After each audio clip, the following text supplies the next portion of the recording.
चीन को भी पता है कि हमारी सरहद पर नापाक नजरें जमाकर उसने बड़ी गलती कर दी है।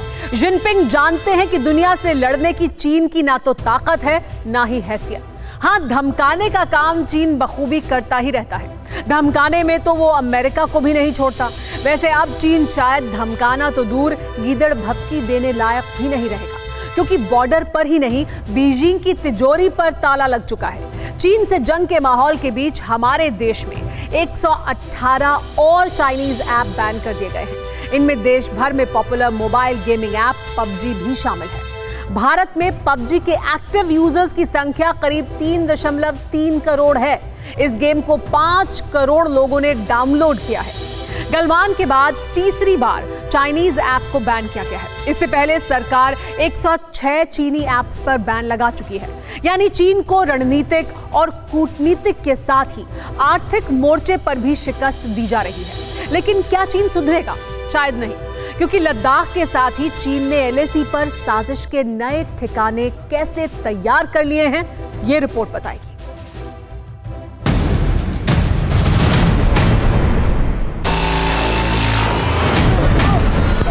पहले गलवान, फिर पेंगोंग। 75 दिन में 2 बार बीजिंग के कायरो को लद्दाख में सबक मिल चुका है।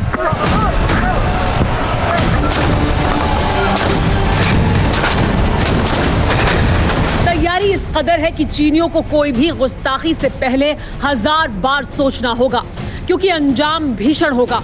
इसीलिए शंघाई के सियार जमीन पर दांत गड़ाने के नए ठिकाने तलाशने लगे हैं।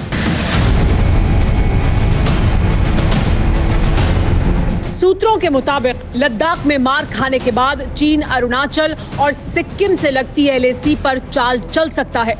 लद्दाख में चीन के साथ तनाव के बीच हमारी तरफ से पूर्वोत्तर राज्यों में एलएसी पर सैन्य तैनाती बढ़ा दी गई है। अरुणाचल प्रदेश में बड़ी तादाद में भारतीय सैनिकों की तैनाती की गई है।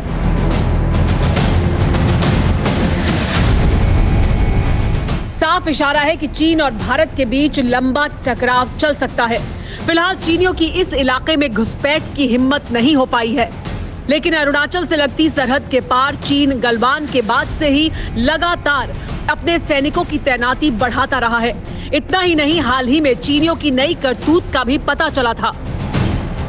एलएसी से सटे इलाकों के गांवों को चीन खाली करवा रहा है। अरुणाचल प्रदेश से सटे अपने इलाके में तिब्बतियों को हटाना शुरू कर दिया गया है। चीन ने अरुणाचल और भूटान से सटे 96 गांवों के लोगों को सरहद से दूर शिफ्ट कर लिया है। ये वही इलाका है जहां से चंद किलोमीटर के फासले पर चीन ने अपने एयरबेस पर मिसाइलें तैनात की हुई हैं।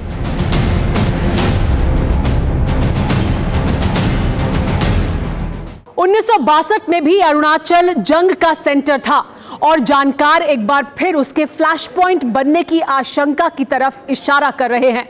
बड़ा सवाल यह है कि क्या 2020 में भी अरुणाचल चीन के साथ जंग का सेंटर बन सकता है?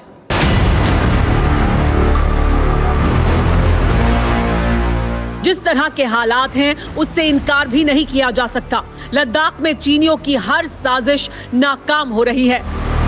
जरा एलएसी को समझिए।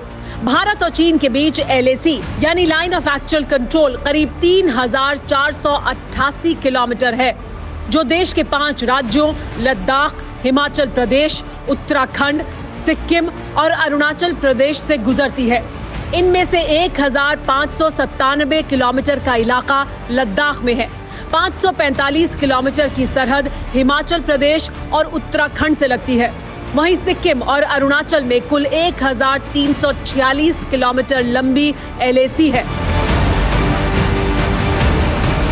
अभी तक चीन लद्दाख में ही चालबाजी कर रहा था, लेकिन अब वो उत्तराखंड और अरुणाचल से लगी सीमा पर भी जवानों की तैनाती बढ़ा रहा है। वहीं चीन की प्रोपेगेंडा मशीनरी भी लगातार एक्टिव है। जिनपिंग का भोंपू अखबार ग्लोबल टाइम्स बार बार गलवान में हुई हिंसक झड़प के लिए खुद को बेकसूर ठहरा रहा है, तो दूसरी तरफ बातचीत की आड़ में चीन जंगी जखीरा सरहद पर जमा कर रहा है। चीन की करतूतों को देखते हुए हमारे जवान भी चौकस हैं। सूत्रों के मुताबिक गृह मंत्रालय ने तीनों सेनाओं को अलर्ट किया है। अरुणाचल और सिक्किम में भी तैनाती बढ़ा दी गई है। एसएसबी के जवानों को भूटान और नेपाल बॉर्डर पर तैनात किया गया है। भारतीय सेना की ओर से उठाए जा रहे इस कदम ने आशंकाओं को जन्म दे दिया है। हालांकि सरकार और सैन्य अधिकारियों ने विवाद के हालात से इनकार करते हुए इसे रूटीन प्रोसेस बताया है। लेकिन अरुणाचल प्रदेश से सांसद तापिर गाव ने हाल ही में TV9 भारतवर्ष के साथ बातचीत में चीन की साजिशों का खुलासा किया था। आर्टिफिशियल लेक है साइना और सांगपो रिवर में, ये कभी भी कुछ भी हो सकता है। दोस्ती की बात पर पीठ में खंजर घोंपना चीन की फितरत है। 58 साल के बाद चीन ने अपना विश्वासघाती रूप एक बार फिर दिखाया है।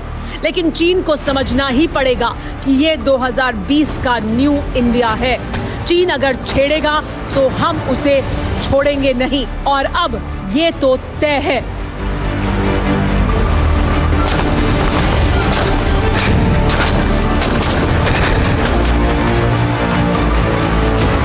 न्यूज़ टॉप 9 रोज सुबह 7 बजे और शाम 7 बजे सिर्फ TV9 भारतवर्ष पर।